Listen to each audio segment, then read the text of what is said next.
This is just on with Jonty James.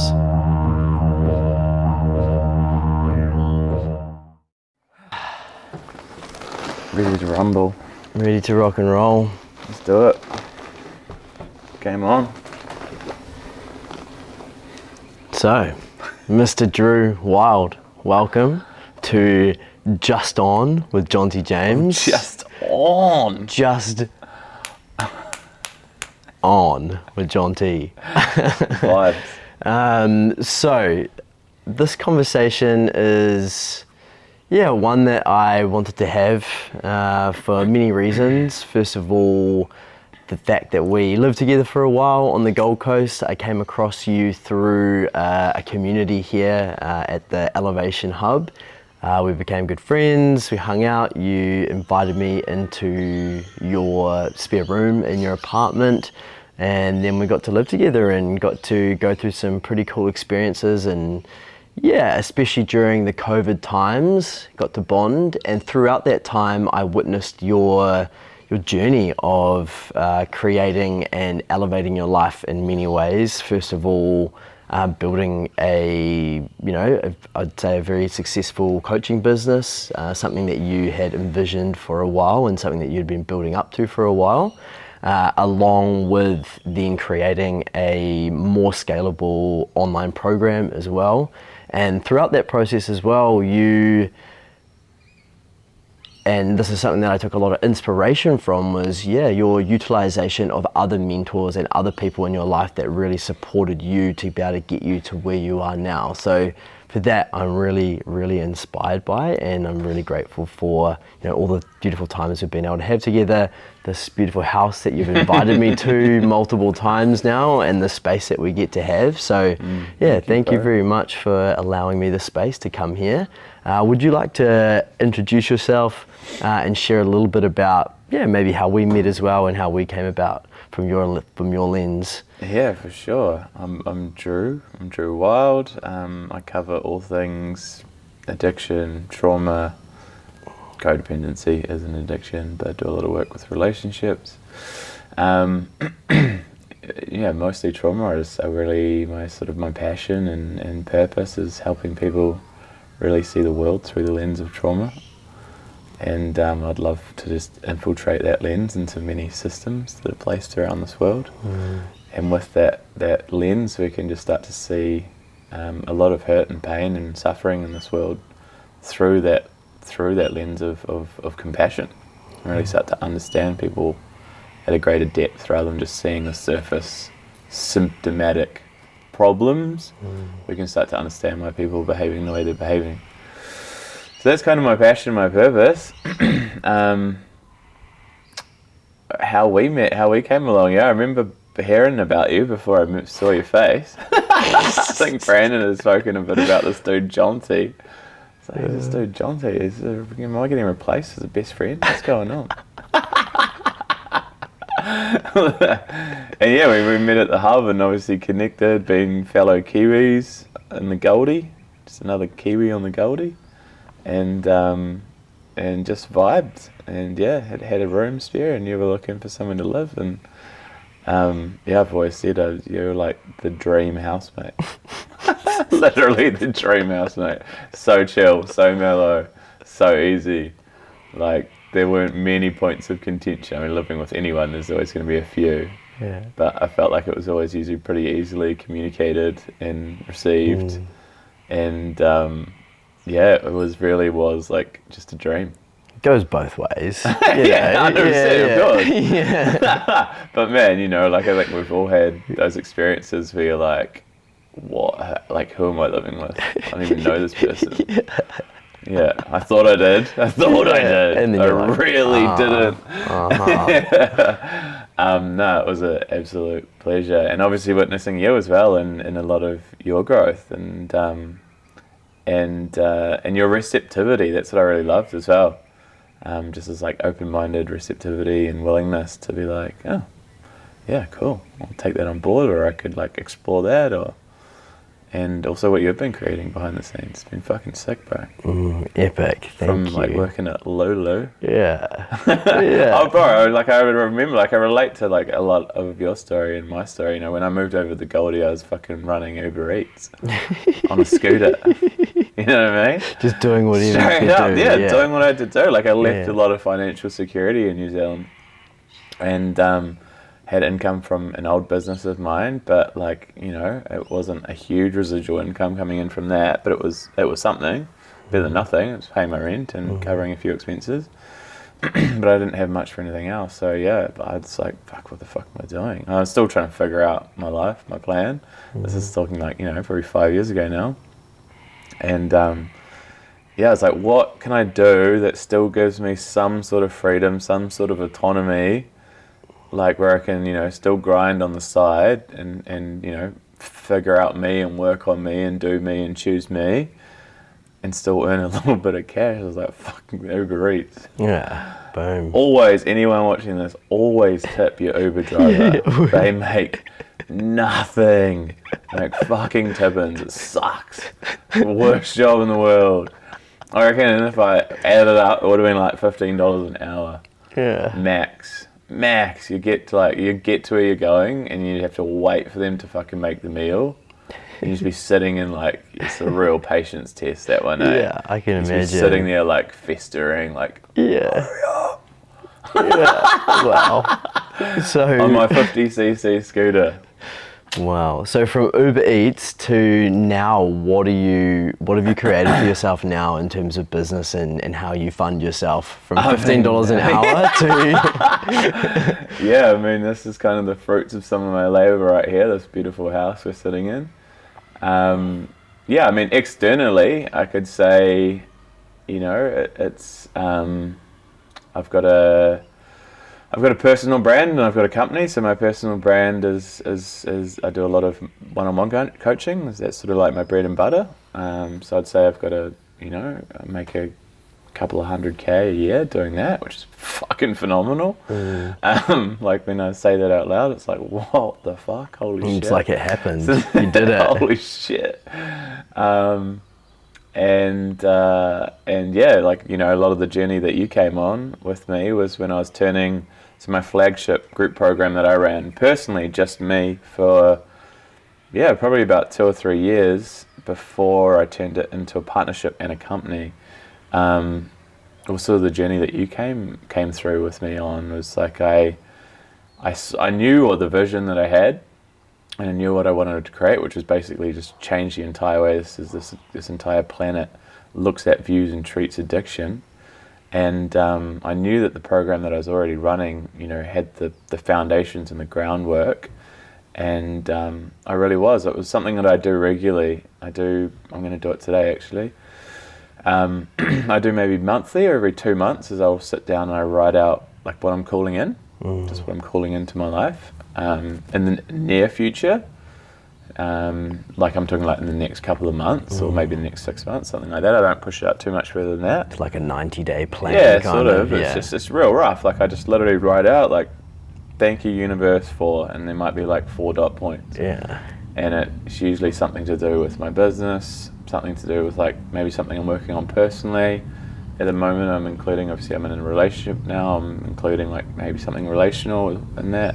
And you know, maybe something like sort of like financial in that. And yeah, where I was going with that was one of the things that I was calling in was business partners. Like I see so many amazing people on the Gold Coast particularly that have created some incredible movements and businesses and companies and just these collaborations of people that have come together, and I'm like, fuck, that looks, because I did so much of this like on my own. And yeah, it really puts quite a lot of weight and responsibility on your own shoulders to carry a lot of this mission, this passion, this purpose. Yes, I saw people like, you know, when men's medicine was men's medicine, when it was like Wah and Leno and people like you and Alon and, you know, Ryan and Rode and Call to Be Conscious, like things like that. And my friends Al and Ella who run Enlighten Co. And I was just like, fuck, that looks like so, it looks like so much more fun than doing it by yourself. And so yeah, I was just calling in. I was like, cool, I really would like some business partners. And with the group program, as I ran it as it stood back then, it was a 6-week program, and I'd just reach out to my community. I'd bring in guest coaches all the time. Some really phenomenal, amazing guest coaches I've had throughout the process. And I think this was one of the last times I ran it on my own. And I was like, fuck, who's left? Like, who have I got left up my sleeve to bring into this space? And I was like, clicked. I was like, these two men, Matt and Ryan, who I truly believe are, some of Australia's leading addiction and trauma experts in the field. And I had a loose, sort of vague connection with them. Ryan and I had connected like maybe a few years before, but not intimately. Like, we weren't in touch. I'd never met them in person. Like, we'd never really had much more than like a single conversation. Yeah. But I followed their work, and I was like, oh, Matt and Ryan. So I brought them onto this call, and just the way they articulate the quite like comprehensive, or the quite dense to understand, or the quite clinical way that a lot of people can get trapped in communicating, some of these more comprehensive, concepts and theories. They just make it so human, like that a 5-year-old could understand. Exactly. And you could just see everyone on the call. There's like light bulbs going off. It's like, oh my god, this all makes so much fucking sense. Like, I teach a lot from like embodiment and practice, and because that's how I learn. That's how I absorb information, is through practice, through the doing. And so I don't necessarily need people to tell me what's kind of going on comprehensively, or actually going on, like the science behind it, because I just kind of live through the experience. And that's how I love to learn. And but I forget that, some people really froth the the understanding, the like what's going on through the process. Really getting the comprehensive head experience, mind experience of what's also going on through the embodiment. And so that's where like our worlds collide so perfectly. Anyway, we got off this call, and Matt messaged me straight after. He's like, bro, why haven't we fucking created anything together? And I was like, just get on a Zoom. Just straight away. Pitched him the whole vision of what I wanted to see. My program was called Line in the Sand, and they were in instantly. They were like, fuck, let's do this. Like, if you'll have me, like, let's go. I'm like, are you fucking kidding me? Like, I look up to you guys.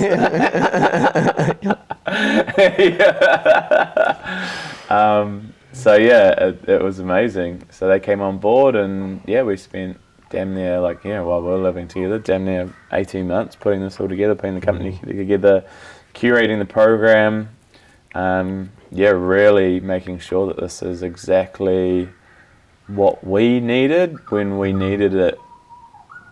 What wasn't, I guess, a lot of what all we're doing, a lot of us are doing is just like, for ourselves, is like creating what we needed at the time that we needed it the most. It just didn't exist. Filling that void, that so to speak. That we know can create real, lasting, sustainable change, and that's really important to us. So over the last 18 months has been creating, turning Line in the Sand into a company, creating the program, curating the program, launching the program, which we did recently. And so that's been the other part of my, business. Wow. For the last couple of years now. It's loving it. The first cohort's actually coming to completion this week. It's a 12-month program, but we give them a 2-week intermission just to really integrate. So it's 14 weeks in total. And they're coming up to the end of the original 12 weeks of content at least. And the feedback coming through is phenomenal. Cool. Phenomenal. Like, the shifts and changes I've felt in them it's mind-blowing. Just the level of contentment and peace that these people have found is so beautiful to witness, and that's really our intent. Cool.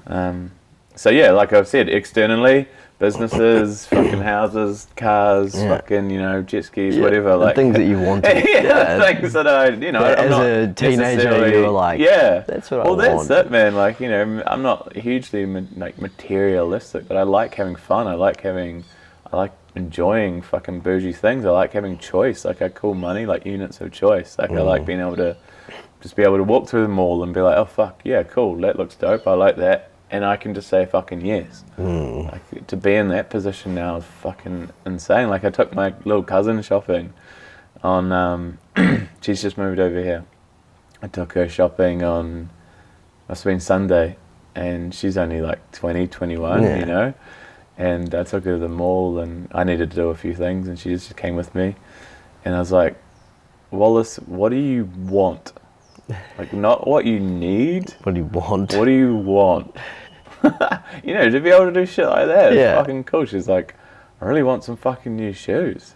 It's sick. She's like, yeah, look at these. Here, there's like Air Force Ones on. They're like pretty grungy. Like, probably used to be white, look a bit grey. You're like, cool, I'm gonna buy you some new let's kicks. go buy some new kicks. And to just be able to, like, you know, not have to check the back balance or like check if that's like something I can even do. Yeah, you're like, let's And just to do it. feel, like really open to being able to do that. That It's, like, abundance such a beautiful flowing thing, through your 100%. life. Cool. Yeah, and so I think the coolest thing, man, is like all of that aside, you know, take that all away, and it doesn't change how I feel about myself and who I am. And I think that's probably what you've witnessed is just my devotion to myself. And I don't get it right all the time, but, you know, I consistently choose to grow, I choose to invest in myself, I choose to explore me. And continuously invest back into myself, and that's something I've always done consistently for probably the last 7 or 8 years. Just want to fucking learn more about me and find that, like I sort of spoke about just before, that level of you know, from where I came from was someone that was so anxious, I just call it contorted, like could just feel this So just twisted. tension within me, this dis-ease, this discomfort, this just deep-seated wounding. Like, obviously I wouldn't have even used those words at the time, I wouldn't have understood what they fucking meant, but like just this lack of peace, this like disturbance, this not enoughness, like consistently needing and seeking approval and validation and love from outside of myself, consistently looking for everything to feed myself from outside of me. It's kind of the definition of addiction, yeah? It's like looking for something outside of self to fill these voids that we feel within. What do you think the root of that suffering was, or where do you think the root of that suffering comes from? I can tell you exactly where it came from. And then how would you apply that also to other people's experience as well? Like, from your perspective, where did the root of that suffering come from? And then where do you think the root of suffering for other people comes? So if you could apply that. Yeah. I can easily go down that path. I love that. It's for me, I mean, it's trauma. Like, let's just throw that word out there. But, you know, What do you define as trauma? Yeah, so as trauma well? is you know, I guess, you know, what society deems trauma to be is, you know, can be, you know, what we would call in a clinical sense acute trauma. So acute trauma is,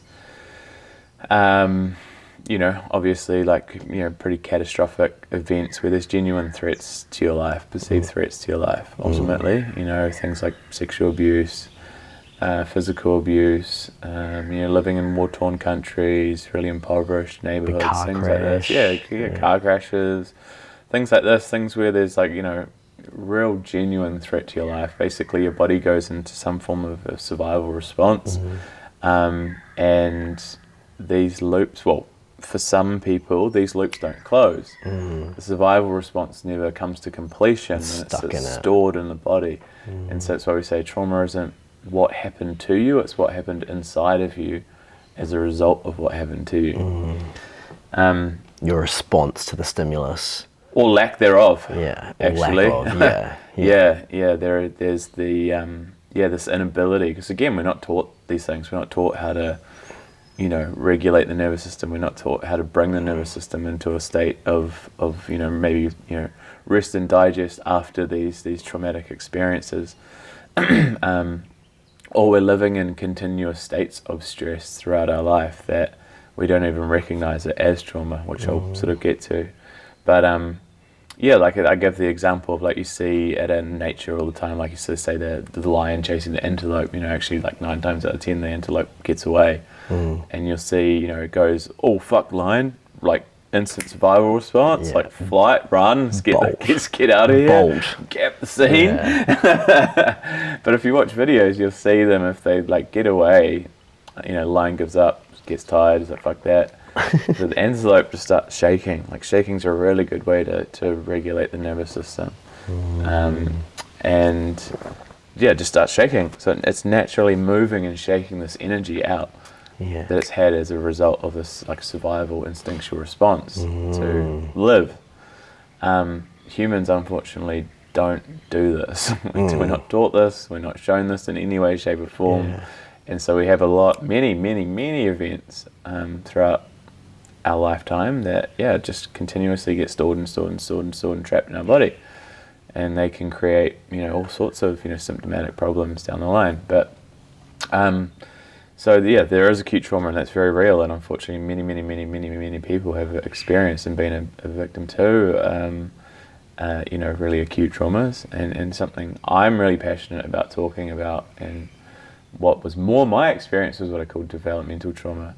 There's there's generational trauma, which is ultimately just Passed down. Conditioning passed on. There's collective trauma, which is just collective narratives, collective conditioning, things like that.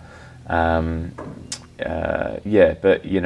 the two main people, like what we're usually susceptible to, is acute and developmental. And developmental is what I had much more of an experience with, which is, and this is why it's way more nuanced and subtle and difficult to identify, because it's not so much what happened to you, it's what didn't happen to you. So this is most trauma is predominantly our first 7 years of life. It's childhood developmental trauma. We're in that hypnotic state almost. We just absorb everything. There's lines of thought that it's actually your first 3 years. Some say first 7 years, whatever they call them. You're like a sponge, basically, right? Now, but your formative years. Yeah. You are a sponge. You're a feeler. You're the ultimate feeler. And you have to be, because you can't yet regulate your own nervous system. You can only regulate to the nervous system of your primary caregivers, and that's primarily a mother.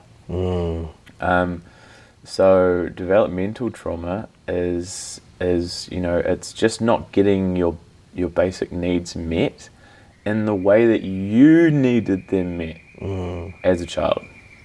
Not how mum or dad thought you needed them met, how you truly needed them met, what you needed at that time in the way that you needed it. And unfortunately, a lot of parents are completely unaware and oblivious to this, and they're never intentionally creating a lot of this, but they're unconsciously just passing on their own patterns, their own neuroses, their own conditioning, their own upbringing, doing what they learn. They either do the same or they're doing the complete flip and the opposite, and that can have just as much of an effect, right? So from my personal experience was growing up, basically, long story short, Mum was 40 when she had me. She had had 2 miscarriages before me. And I've done this in process. Like, I've gone back to, like, literally, like, in the womb, feeling her fear. Like, her, like, need. Like, I need, this is it. This is my last shot. Yeah. Like, almost survival thing. It's not you, thing. like, it's, then I'm not going to have kids, basically. Yeah. And so again, whether she's consciously emitting that energy, frequency, whatever the fuck you want to call it, stress, I'm still feeling it. Yeah. So this shit can You even take happen on in the all work. of it. Yeah, Yeah. you're feeling it. Connect, literally physically connected Enmeshed. to her. Yeah. Yeah, you're completely enmeshed with your mum. Not just energetically, but physically Yeah. connected. And so we can't separate what's theirs from what's ours at that age. So I couldn't separate what was mine from what was hers. So I'm feeling all this, and I'm, again, already from that, before I was even born, I'm making this mean something about myself. Unconsciously making this mean something about myself. And so I'm feeling this energy consistently, and I felt this all through my childhood, was like this, I need you, was basically like the essence of the energy. I need you, X, Y, Z. So it's like, ultimately what I was experiencing for a lot of my childhood was the definition of conditional love. I need you to be something other than yourself in order for me to love you. Yeah, and to feel loved as well. Feel loved. Yeah. Yeah. And so, and that showed up ruthlessly throughout the rest of my life. If you want to, like, you know, mirror and see your wounds on a deeper level, like just look at your relationships, look at your intimate relationships. We unconsciously will repeat and recreate the same attachment that we had created to our primary caregivers. And so, yeah, for me, what that looked like was basically looking for, like, love, approval, validation from everyone else. And so I'd consistently find myself in relationships with the woman that would, like, keep me at arm's distance, or the woman that would be like a maybe, or the woman that would be like, you know, yeah, I would be with you, but you have to be X, Y, and Z. I'm like, oh, as much as I hated it, you know, consciously, unconsciously, there's a part of me going, oh, this feels familiar. Yeah, This feels and just like home. buying into this. it. Yeah. It's like, oh, yes. Ah, mummy. Some part of you just loving it. Shit. Yeah. 100%, there is. Yeah. And again, it's so much of this for so many people is so unconscious, they're so unaware of it, they don't see it. And until you know, just start doing this kind of work and exploring it shit. So that was what I'd say, like, the core of it was deep-seated, you know, like, I could feel her stress, her pain. I have heard a little bit of, you know, maybe some of her story of when I was born, like, she wasn't as supportive as I believe she probably would have liked to have been. Family was in different cities, so just general stress. Dad would have been working a lot, probably felt quite alone, isolated. Yeah. You know, first time being a fucking mum, that brings stress, you know, all these things. And so I'm feeling, I'm absorbing, soaking up all of this. So if she's dysregulated, guess what I am? Of From course. pretty much the day I'm born. And then you're going to try and please her, right? And then, yeah, I'm figuring out how to fucking please her. I'm contorting away from my authentic self every time I do that. I'm moving away from who I'm just innately meant to be. And that's what we call conditioning. And that's the sort of path of developmental trauma. And so I guess where I was going with the whole dysregulation is that I explained it, you know, that discomfort, that consistently just feeling uneasy, feeling unloved, feeling, you know, just tight, anxious. So that whatever you did was never going to be enough to 100%. hit this perceived subconscious level that your mum was holding. Not ever. And so it was like, no wonder, you know, at a young age, I remember just disassociating, like I'd escape into, like, I was an only child obviously, so I like disassociate and just kind of like find myself in like wormholes of, let's say, like Lego. Yeah. Or like Game Boy, or like gaming, or porn was probably my first like addiction. Yeah. If you want to frame it as such, as like unhealthy habit. Because I found so much peace and solace, and like for me it was never that like porn, like ejaculation wasn't the goal. It was like I could just find this. It's like a sense of safety almost. Nothing else existed. Yeah. And so I found in that a sense of peace. Yeah. And regulation. And so this is where addiction comes into this whole path and narrative, is that any addiction, distraction, you know, my narrative, I don't differentiate between the two. I think they're synonymous. I think they're the same. Like every single human on this planet has a coping mechanism. Yeah. And, you know, there's just different stages and levels we take these things to. And I happened to be one of the ones that, took it to like fucking stage 10. So yeah, like started with, probably porn, and then smoked heaps of weed as a kid. Again, smoking weed, I was like, oh shit, I feel relaxed. I feel at ease, I feel at peace. Yeah. I don't know this at the time, I'm not saying this to myself. But if I look back, I'm like, holy shit, I feel relaxed. Your like, nervous system's my going, whole nervous system's like, I feel like wound up. There's no like fear, like walking on eggshells, It's like, no wonder I fucking love smoking weed. Yeah. And then I fucking start drinking. Have a drink. Wow, what does that do to me? Holy shit, this fucking really chills me out. Yeah. And so yeah, that just, I was still like, I'd say my teenage years were like, would have been no different to your teenage years. We've had these conversations. Yeah. Pretty, that's just kind of what my like social peer groups did. Kiwi culture, pretty much. Drinking Smoke culture, weed, same drink. smoke a bit of Starting weed, drink going on the into some weekends. ecstasy, and then figure out what else is out there. Yeah, and that was, through high school. Didn't do this shit sort of midweek, but weekends was like game on. And then university would be more regularly. Yeah, you follow the University, path, it'd go be to like uni. Wednesday nights out, Thursday nights out, Friday nights out, Saturday nights out. And then, like you said, like recreational drugs like ecstasy definitely was like pretty predominant. And then it started turning into like Sundays, and then fucking sometimes to be going on a fucking Monday. Still awake on a Monday. And again, I was, I wasn't completely, I didn't fully stand out from a lot of my peer group, but I was definitely one that was like, took things a bit further than most. Right, yeah. Or like was the one that, maybe caused a little bit more chaos than the rest, or was passed out way earlier than everybody else. One way or the other. Yeah. Take it too far or go too fast too quick. Yeah, 100%. Yeah, very regularly was the one that was like KO'd by like 2 p.m. On the couch, you finished a crate of beer. Yeah, people were only just fucking starting. I was like, I've already been going for fucking 4 hours. But it was just that I was just looking for that excuse. And it really got worse when I broke up with my like first long-term girlfriend. Again, like this is just an expression of like not knowing how to process my feelings, my emotions, my like hurt, my pain. You see, mention the word suffering. Yes, that's all of it. Like, just hurt, pain, heartache, heartbreak. Where I think that takes a lot of men out. Yeah.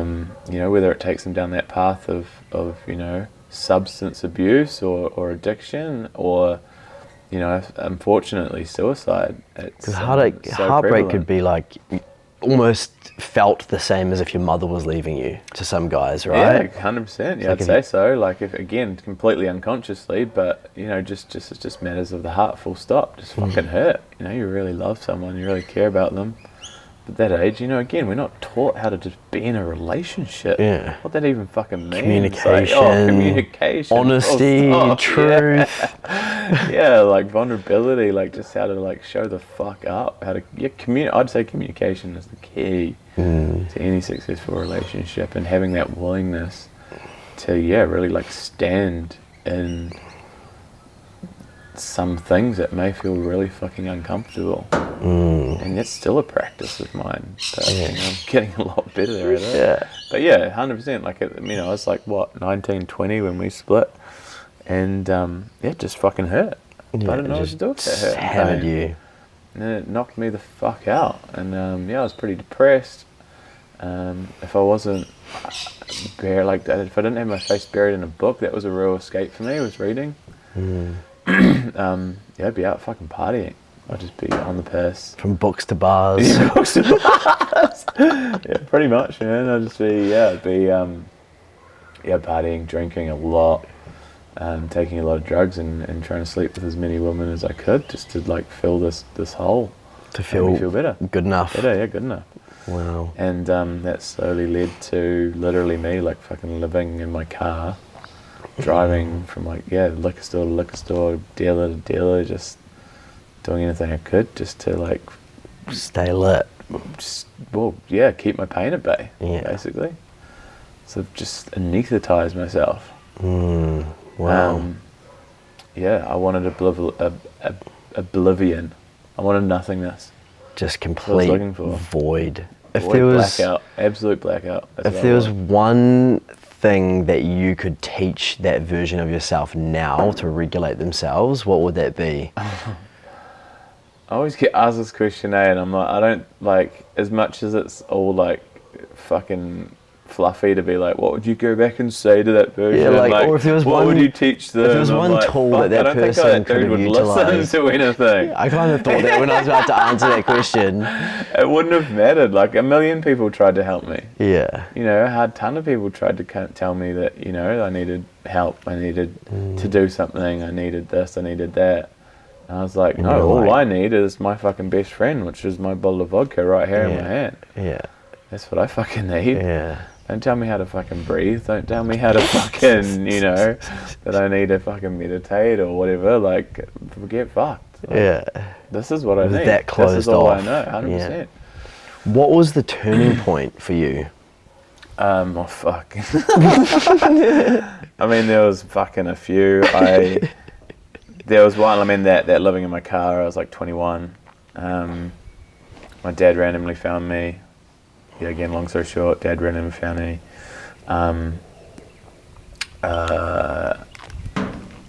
And yeah, they'd been in touch with like some of their mates that had gone through similar things, that had, like, were in recovery, if you want to call it that, and knew this sort of process, and so they already had a rehab and shit, like, ready to rumble, but they also knew from having conversations with these people that, like, I needed to want it.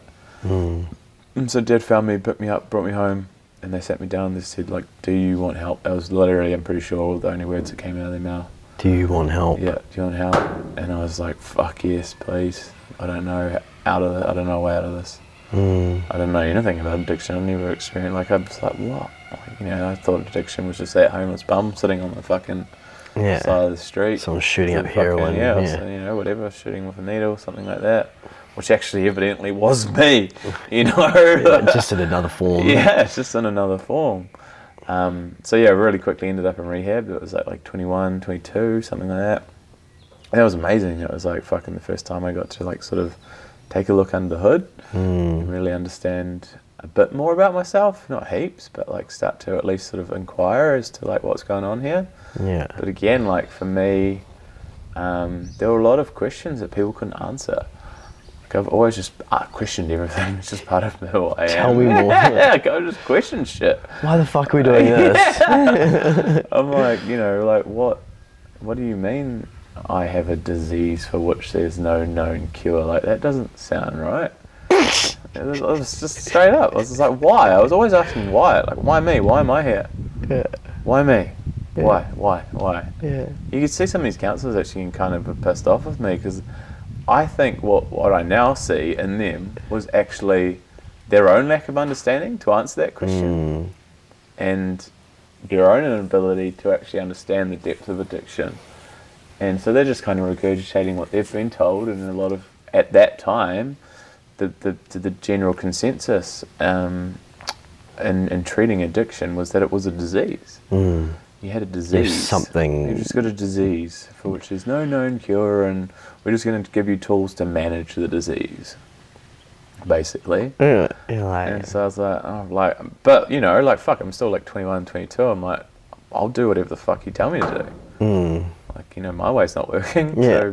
So, sweet, I'll give this a crack. And I did. I gave it a crack for, I gave it a good nudge for maybe a year. But again, I was still 21, 22. yeah. You know, Still like, this wild spirit yeah, inside yeah, you. 100%. All my friends were still out partying hard. And so it didn't last long. I ended up back. I was working for, in the radio industry for George FM, as you would know. Yeah. George FM New Zealand's pretty like party. That's like the party radio station. Yeah. Yeah, doing a lot of their like promotions and sponsorship work, and helping run a lot of the gigs and stuff that we put on. And so, like, yeah, my world was like literally orientated around like party Partying. scene, basically. Good way to get back into it. Yeah, so I got back into it. Shit wasn't completely out of control. It was sort of manageable. At this point, I'd also developed a Valium addiction diazepam addiction. So 'cause that was pharmaceutical. Like, yeah, well, that like was what I was prescribed. put on at the rehab. Great. I was given a cocktail of medications at the rehab. I was put on antipsychotics, antidepressants, benzos, and some other thing that I never actually knew what it ever really did. Great. Let's just block the symptoms more. Yeah, pretty much. Yeah, so I was like highly medicated and drinking and drugging over the top of all of these meds, or just forgetting to take them. Yeah. But I think the Valium actually extended a lot of my drinking and drug use, because they use it as that's how they help people detox off alcohol. So again, without going too deep, basically it just hits the same receptors, so it helps. Alcohol is actually one of the most dangerous substances to come off withdrawal. If you're a full alcoholic. Yeah, you can go into like what they call like full DTs and seizures, and you can die. Yeah. And because such a physical dependence. Yeah, the withdrawals are pretty ruthless. So they help with this medication that hits the same receptors, and you go down like a week of a taper, basically off these meds. But when I had them for the first time, I was like, oh shit, I feel great. Oh shit. Yeah. This is even better than fucking booze. Like, fuck, this is the shit. Fuck smoking weed or drinking. Like, let's just take some Valiums. Just pop a couple of fucking pills.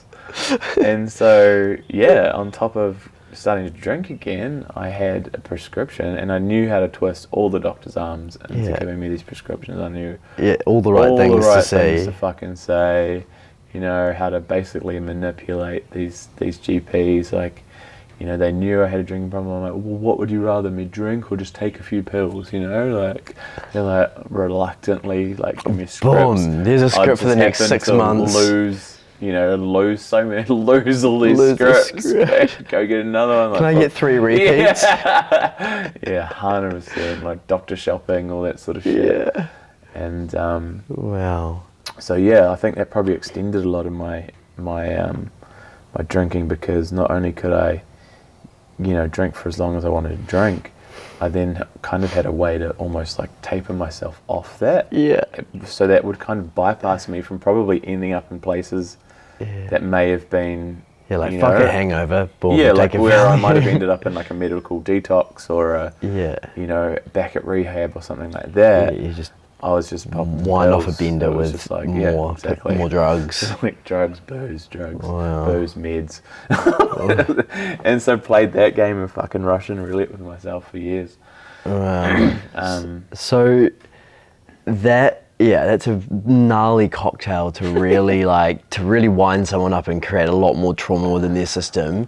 For someone that is willing to take advice and willing to take the next step to learn for themselves, what is something that you teach, or what do you think is the core principles that you teach in your programs to really help people connect with themselves and I guess take the next steps in their lives? Yeah, dope. The core principles of what I sort of teach and preach, I guess, underneath, this is what it is. It's not like really what I would sell on, but that's what they get. Do you know what I mean? Yeah. I call it sort of, I guess, 2 sides of the coin. One side would be the trauma work, the understanding. Gabor Mate, people listening might know Gabor Mate is massive inspiration of mine. So I'd call that the sort of like, I call it the Gabor Mate side of the coin.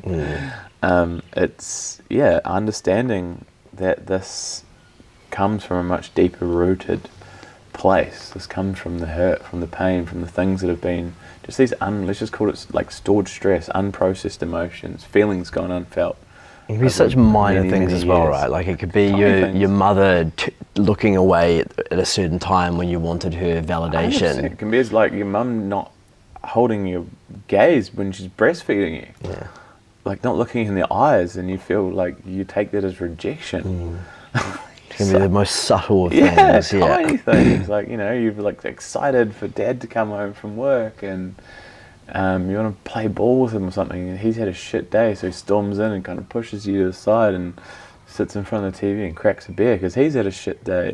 And again, you can't differentiate what's his and what's yours. So you take that so as... you make that mean something about yourself. Generally along the lines of that they There's don't love you. some form of, like, I'm not enough, I'm not loved just as I am, it's not safe to be me, it's not safe in general, you know, like insecure wounds there. So it's like, that trauma side of the coin is like, let's explore these wounds, let's explore where the stuff comes from, manifests from, let's heal it at its root, not try to just treat and tend to the symptom.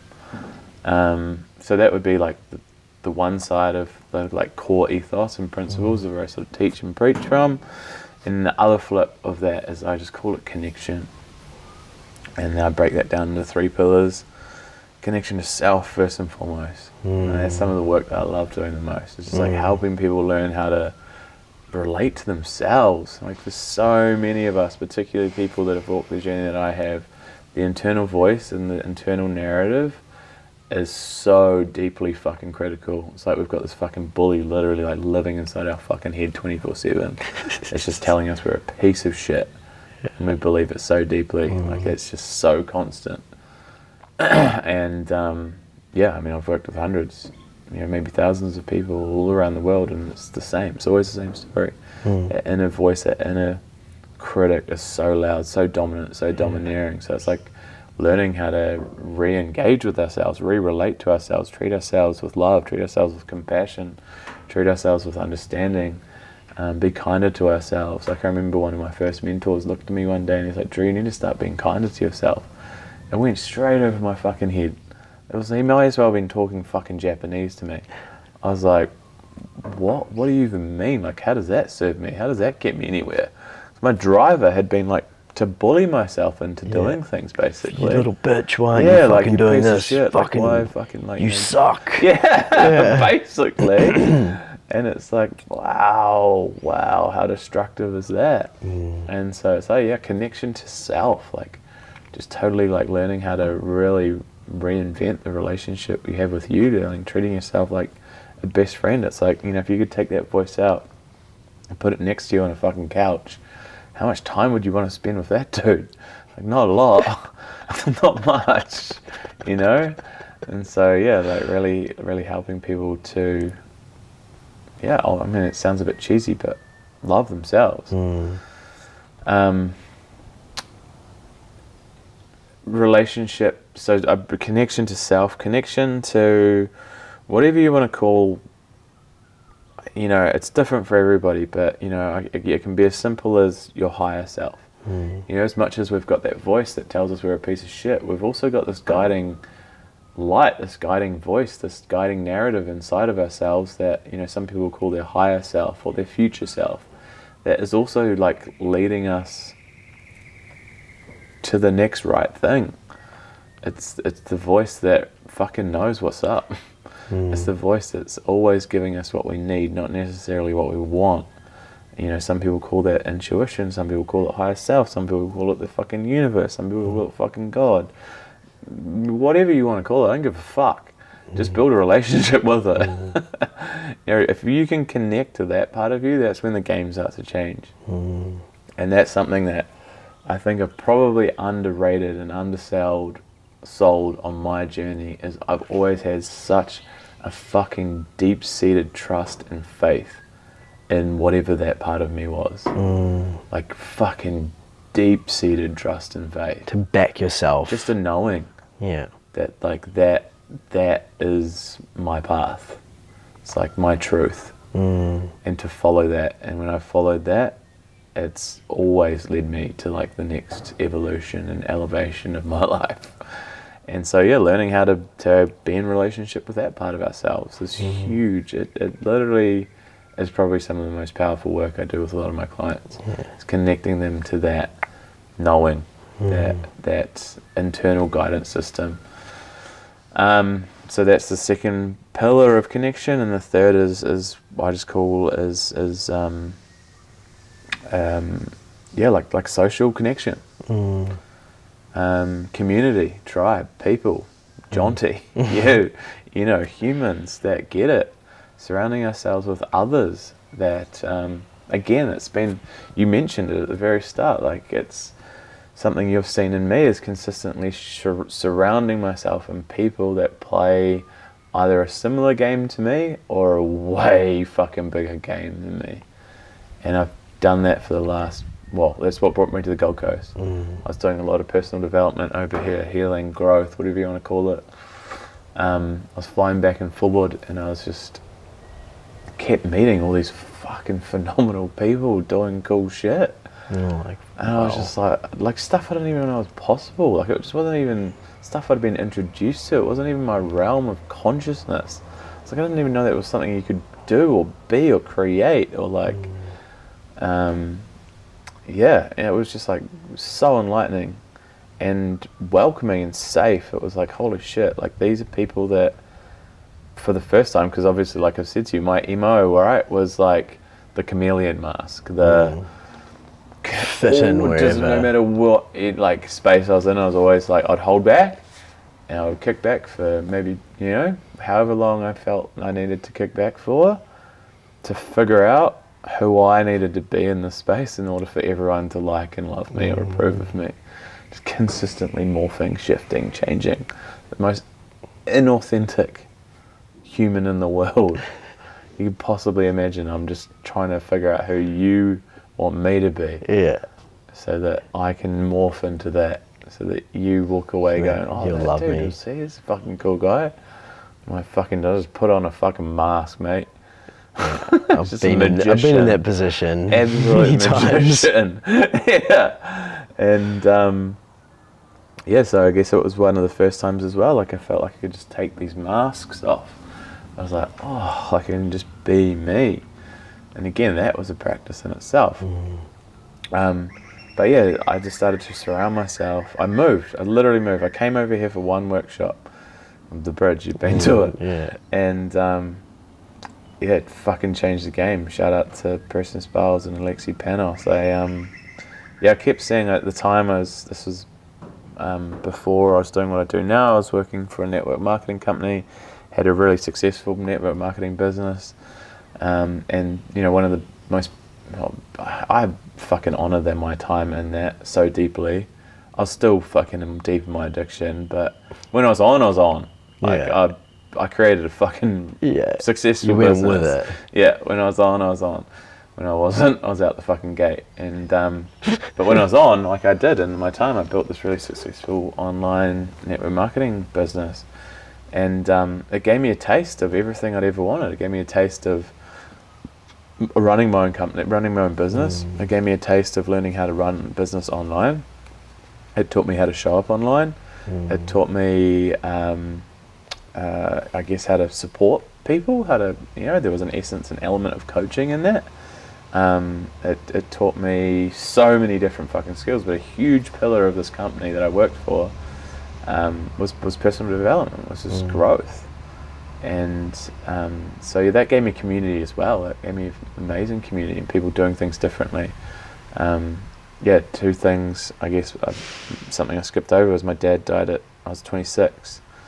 And two gifts that he gave me was, one unconscious gift was, I never really saw him like fucking look after himself. He wasn't unhealthy, but I never saw him like, he didn't go to the gym, Right. he didn't exercise, he didn't really like look after his body, he didn't move his body, put it that way. Yeah.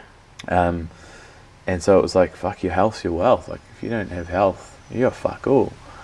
And the second gift he gave me, like some of the conversations we had before he died, was like, I think he wished he did things a bit differently. He was very successful at what he did. Fucking, he was the top of his game in what he did. But, you know, it was high stress. And I think he wished he had a bit more time to do the things he fucking loved and enjoyed. He didn't even make it to retirement. You know, he died at 63. And so it was like this like, fuck, you're, like, life's here to live. Like, do what fucking makes you happy. And so yeah, anyway, I ended up in this business, in this company, and started surrounding myself with all these amazing people. And through this company, I saw a lot of people going to this workshop, and I saw them come out and just like their entire trajectory just fucking change, just like just skyrocket. And they started doing all like just creating amazing things. I'm like, what the fuck's going on in that room? I want some of that. I want some of what they're on. And so sure enough, I always laugh about this actually. I committed insurance fraud just to get myself in that room. I was sober. I was only maybe like a year sober, so my conscience wasn't fully at the level it is now.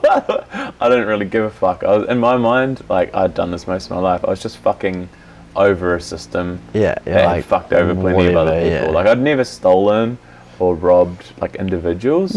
But I was real good at like white collar. Fucking like fraud. Just little scams. Fraud basically. It was like my shit. And so I was like, fuck, how do I get there? I was like, oh, fucking, I'll just pretend my car's fucking got stolen. So it's parked my car. It was already fucked. I needed it, like, I couldn't claim insurance on it. So I stashed it on this dude's farm that I was working for at the time. And yeah, claimed insurance on it. Said it was stolen. Got a payout. And in my mind, I was doing the right thing because I didn't use that money to like go and get fucked up. I used it to like invest into me. You're like, so yeah, I invested all back into me. Wow. And yeah, brought these tickets to come over to Aussie, come to this workshop, and that was where things started to fall into place for me. I mentioned before this whole disease-based model of addiction didn't resonate, and I stood in this room, and one of the first practices we did. I won't go into details of the practice, but it just cracked me right open. I just started bawling, and basically it just it gave me the opportunity to start to grieve the grieving process of losing my dad.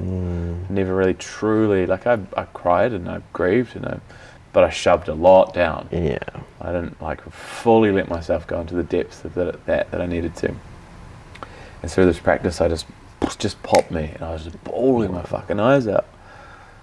And P, the facilitator's like, bro, what's going on? And I was like, bro, this is like this is all the shit. This is I don't know.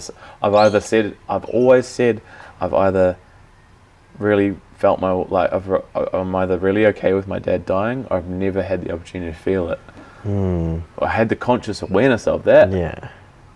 Had never had the opportunity or been in the right space or been held by the right person or people to allow me to actually like let that out. So sure enough, it all started fucking pouring out. And then that was everything was coming out there. So everything was coming. There was fucking anger towards Dad. There was like fucking like fuck you for fucking leaving me. I'm like, oh shit, like okay. But on the other side of feeling these feelings, I felt peace. I felt calm. I felt happy. I felt fucking content. I felt comfortable, more comfortable. And this is where everything started falling into place. I'm like, holy fuck, this has got absolutely nothing to do with fucking all this bullshit of someone saying this is a fucking disease. This is this inability to feel and process my emotions. And it's just, this is where all the light bulbs started going off. I'm like, okay, so that's where I started following this pathway of sort of this somatic approach to healing. Feeling emotions. Actually just feeling our fucking feelings. And actually letting the stuff come out. And learning how to do that, and learning how to create the safety for other people to do that. So yeah, I digress. I was talking about surrounding yourself with the right people, but yeah. Well, you found the right people to teach you. So that was the third pillar, I guess, on your question. Was what I was saying is surrounding yourself with the right people, humans that share similar values that you now want to share, or values that you want to lead your life by. And just people having different conversations, like that fucking changes the game. Change your conversations to change your life. 100%. Consistently surrounding myself with humans actually playing at that point in my life a way bigger game than me, and I had no choice but to like continue to raise my bar, and elevate and come up to that level. Wow. And fucking this is sort of what you see now. Boom.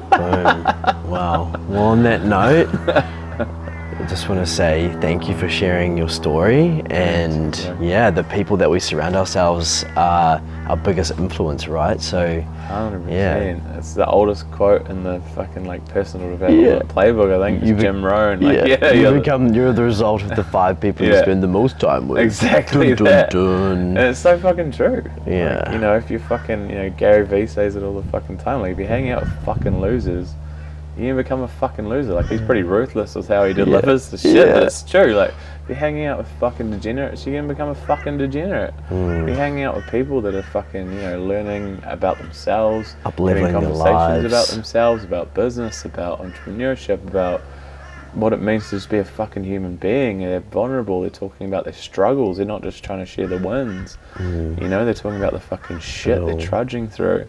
Like, that's where you fucking learn. That's where you grow. That's where you expand. So. Wow. Beautiful. Thank you, Mr. Drew Wild. And Jonty. For the listeners, where would they be best to find you? Stalk me down on the gram at Drew_Wild. Yeah. Or our website for Line in the Sand is LITS. LITS, litsrecovery.com. Boom. Go and stalk out our website as well. There's heaps of free content on there. There's heaps of free content on my Instagram. Our website's got, free masterclasses. If you go through the blogs, there's heaps of incredible articles and recordings you can soak up. On my Instagram, if you go through to my the link in my bio, I've got a free Facebook group which is loaded with heaps of free content. I mean, just my Instagram alone's got heaps of free content as well, obviously, so that's the best spot. Wow. Any final words? Final words of wisdom, just give less fucks. Learn how to give less fucks. Learn how to just be the most raw and real version of yourself. I think that's the result of this work that I've done on me, is like, I've just flipped the script. I've gone from giving so many fucks, like my life was ruled by the amount of fucks I gave. Yeah. Like how many I cared so deeply about what other people thought of me, and that came from my wounding, to someone who I'm like, I'm just me.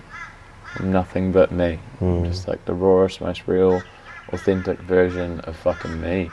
And I'm doing what I want to do. I'm doing what I want to do, and I'm speaking what I want to speak. I'm saying what I want to say, and I'm living my life how I want to live my life. Wow. And that's the magic, man. And it comes from, giving less fucks. Ultimately, like, just being detached. Yeah. Letting go. It's a fine art. Yeah. I've always said if I could package that, I'd be a trillionaire. Yeah. How to let go. Wow. The art of letting go. Beautiful. Thank you, brother. Is it? Thank you. You. Cheer, dog. You. Me. Boom. It was fun.